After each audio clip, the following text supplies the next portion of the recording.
be in a hurry to get out of a marriage. No. Except if it's a bad marriage, if it's a toxic marriage, there's domestic violence, if your life is in danger, please get out. Right? So if it's just argument, not lack of communication, and there's a willingness on both sides, maybe this person they don't know what to do. I would say take a break individually, just figure out what it is that you want, and then come back again and talk. Because marriage is all about, you have to keep talking.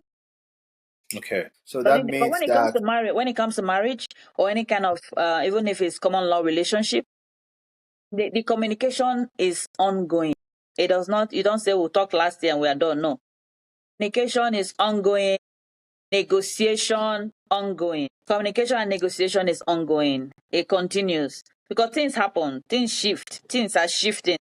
So the more we communicate, the easier it is for us to know, to make sure we are still in the same lane or in the same plan, or we are still in the same place. Sounds good. So you don't talk today and you do not talk tomorrow. It has to be ongoing. It's got to be regular communication. Ongoing. And if you're having problem with communicating, then couples therapy. Because the therapist now works as a mediator between the couples. So let them learn to start talking again. Because you have to talk. Because if you don't talk to yourself, you start talking to your lawyers. Wow. That is so interesting. Say that again. If you don't talk to yourself, you talk to your lawyer. You will talk, depending on who you want to talk to. A marriage, divorce is not cheap. Divorce is not cheap. Is financially disruptive. So it's better to talk to your spouse, your partner, than to talk to your lawyers. I would say talk to your partner. If you can't communicate with your partner, get the intervention of the therapist. Yes.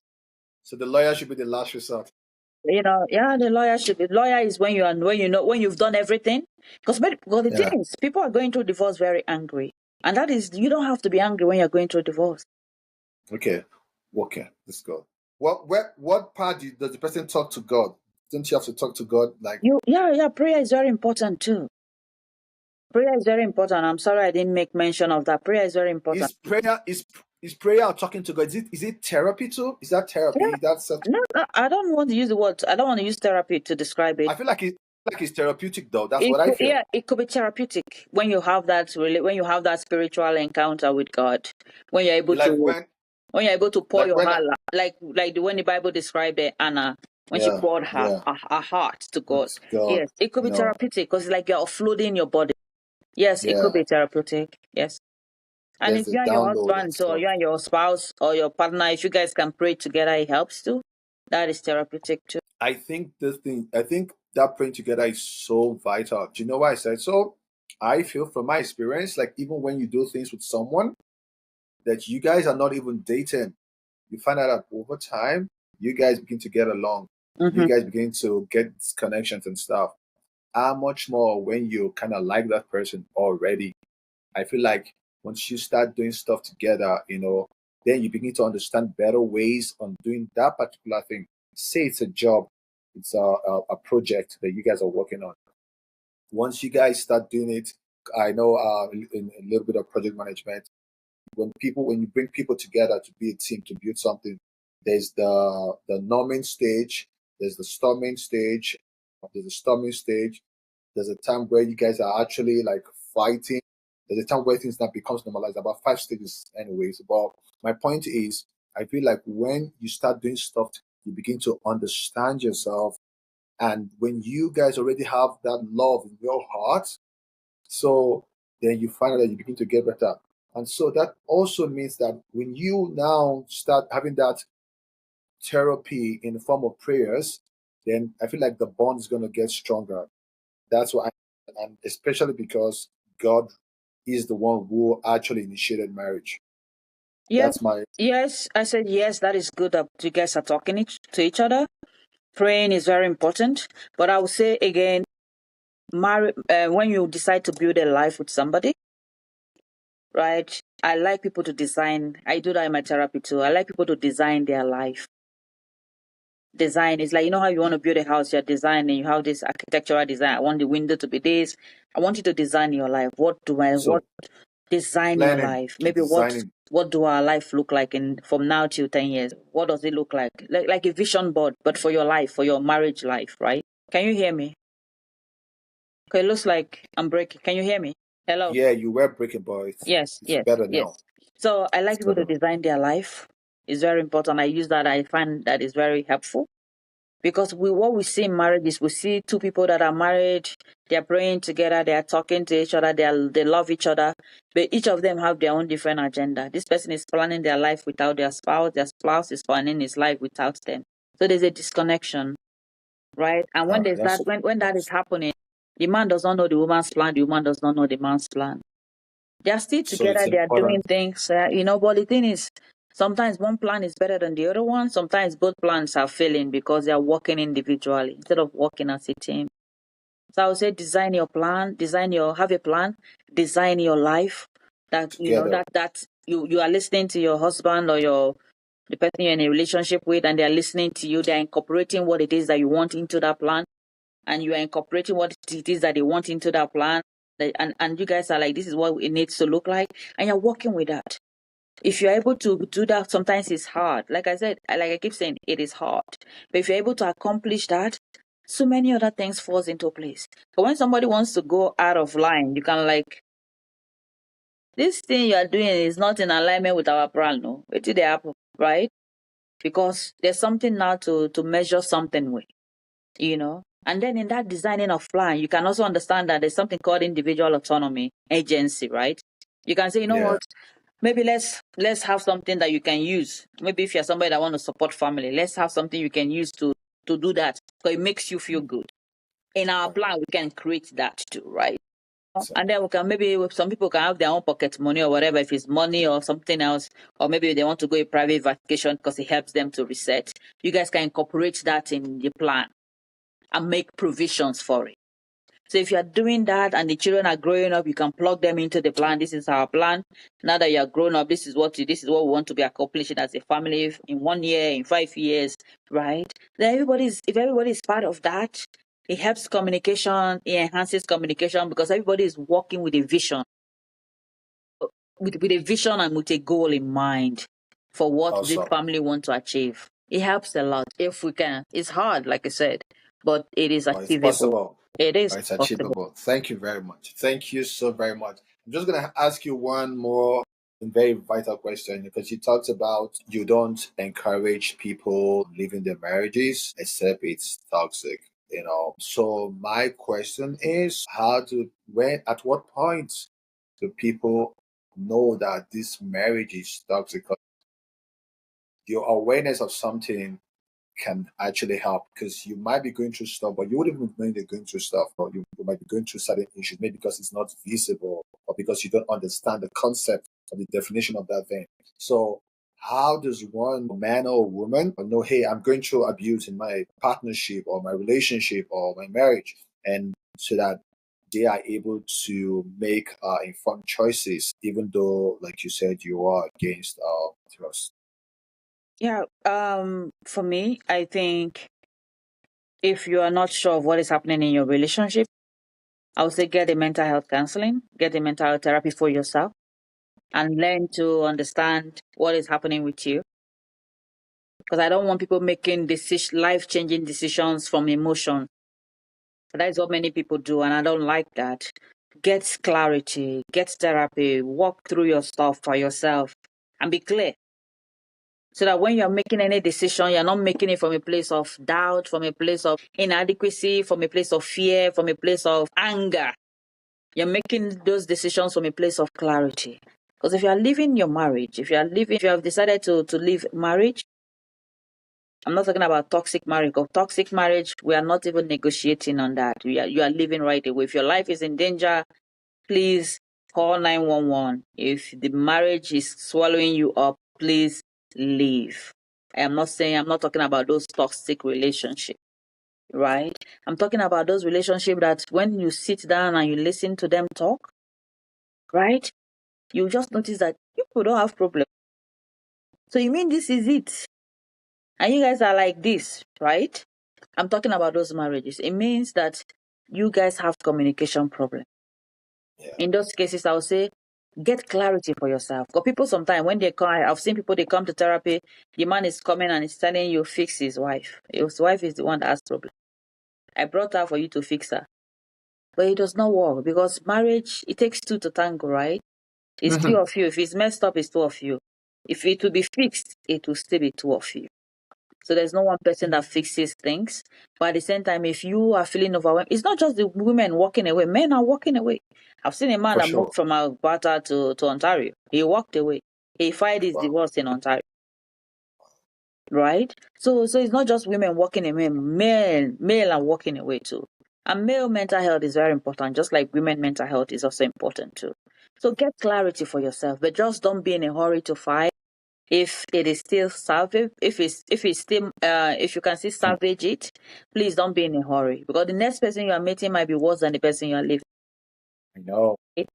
Yes, because yeah, just do what you have to do, so that when because I've seen divorced couple that are friends. In our community, many divorced people are not friends; they're enemies. They are enemies. They can kill themselves. That is how bad it is.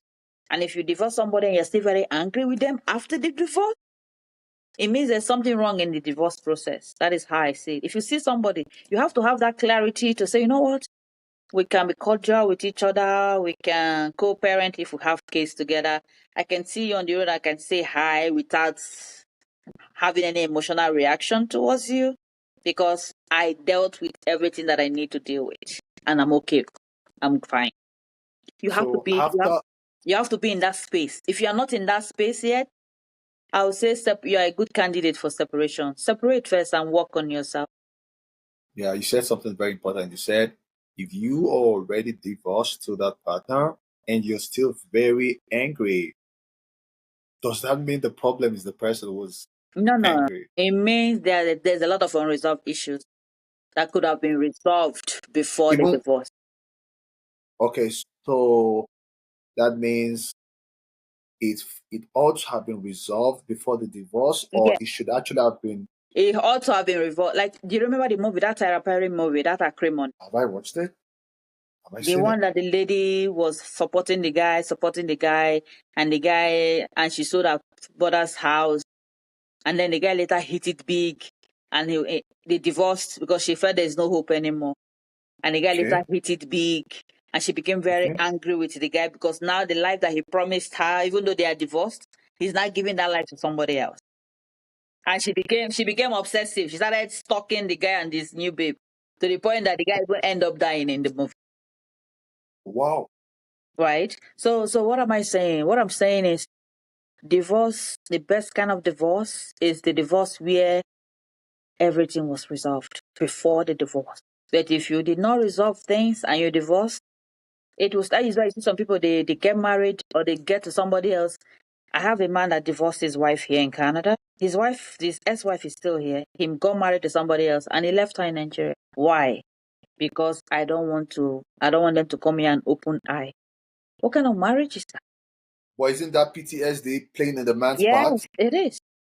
And if you ask him, he will tell you, for those that don't understand Igbo, Please I need to explain. leave her somewhere because if I bring her here, she'll become too much for me to handle.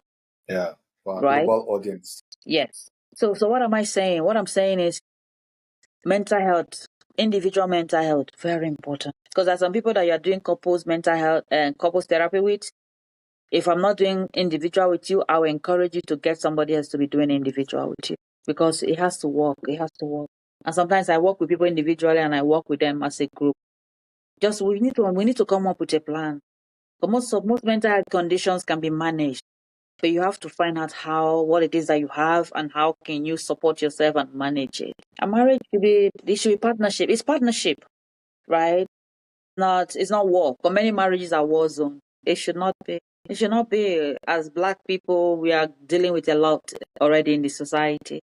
Our home should be our sanctuary. You don't want to come home and you're going back to another war. The home should be a place where you find peace. Wow, wow, wow. Okay, thank you so much. Thank you for this angle that you've brought relationship to us, to the audience. I really, really do appreciate your in-depth knowledge, your analysis, the facts and experiences, the skill set that you brought to this course and this you've been able to educate us and all, making sure that we understand, we are self-aware of the relevancy of mental health with regards to our relationships, our partnership whether we're married or not. I think it's so vital that we pay attention to this, and because sometimes it's not like when you have like a physical hurt, like a blister, like an injury. Sometimes you don't even know that you're going through stuff, but you don't know what is causing it at all. You So, don't but even know the extent of it. the essence of it, and then, but we being self-aware and asking questions, coming to someone like, hey, Ogeh Cynthia, I understand you're a mental health therapist. I'm going through this sudden event in my life. I was promoted in my job place, or I got this big hit and all, but yet I'm not happy. It looks like it's actually causing tension in my marriage and my relationship with my spouse or with my partner. What do you think? What's going on? So Mm-hmm. we should be able to seek, ask questions way even before we get into marriages. Yeah. Even while we are in the marriage, we don't have to be crashing. Or the marriage doesn't have to fall on you before you seek help, especially from someone like Ogeh Cynthia. I hope people are able to reach you, right? Yes, yes. I am on Psychology Today. You can type Okay. my name, Ogeh Cynthia Onozulike, Onozulike. You see me there. I'm on Instagram. I'm on Facebook. I am on Tweet X. No, I'm not very active on X. I'm on TikTok, trying to build that up. And I'm on LinkedIn too. People reach me from my LinkedIn profile. I update as best Awesome. as I can. And again, this is for your listeners. I just want you to know, everybody that will be watching this. I don't know when you'll be watching this. I just want you to know that you are enough. I don't care Thank you. whatever it is that you have or you think you might have or might be going, whatever it is that is going on in your life. I want you to know that you are enough. You are enough. Because I believe in God. I believe God created us in His image. You might not look like me. I might not look like you, but you are beautiful. You are okay the way you are. Do not let anybody, do not let any situation, do not let any condition make you feel like you are inadequate. People do that to people. People introduce classism. People do that to people to make them feel small because they feel like when you feel small, it makes them feel high, it makes them feel elevated. Please do not buy into that story. That story is wrong. You are enough. And when you feel like somebody is intentionally bringing you down, find a way to disengage. Do not let them get to you and do not participate in that because we're going through a lot already. Do not allow anyone to make you feel small. You are enough just the way you are. Wow. Thank you so very much. I appreciate it. Once again, thank you very much, Ogeh Cynthia, Bata Mentality Therapist. Thank you for your light that you've shown and shown us. And we will always be grateful that you were able to come and share your experience with us in relationship with M Shine Podcast. Thank you and God bless. I hope that people can actually take advantage of this information that you've made available. Thank you and God Yeah, bless. and I Thank you also so want to very thank much. you, Emeka, for what you are doing. It might not look like you're doing enough, but I want you to know you're doing enough. You're doing enough, Gracias. bringing different people to talk about relationship, talk about family life, and talk about Yeah, creating stability within within our household. So thank you true. for that passion. I've noticed that about you. You've been consistent. Thank you. Thank you for having me. Thank you very much.